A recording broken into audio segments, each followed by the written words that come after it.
Barack Obama and Vladimir Putin do not see eye to eye. With every meeting, the body language tells a tale of growing tension.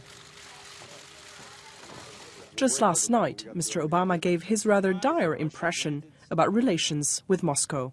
They slipped back into Cold War thinking and a Cold War mentality. And what I consistently say to them and what I say to President Putin is that's the past. And we've got to think about the future, and there's no reason why we shouldn't be able to cooperate more effectively than we do.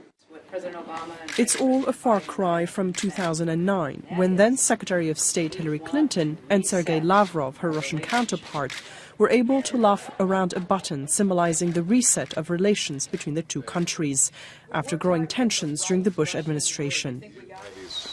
There was progress for some time, but deep differences remained, and Washington's been infuriated by Russia's recent decision to grant temporary asylum to intelligence leaker Edward Snowden. So this morning, the White House made an announcement. From missile defense to arms control, trade, global security issues and human rights, there's just no progress in talks with Russia.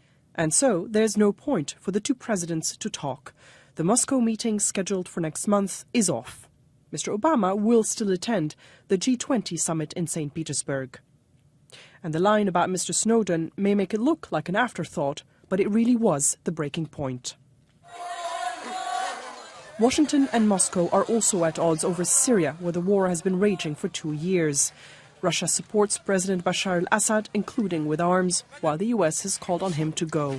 A further breakdown in the relationship between the US and Russia bodes ill for any peace talks.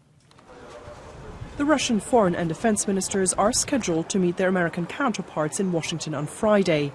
The ball is now in Russia's court. Kim Rattas, BBC News, Washington.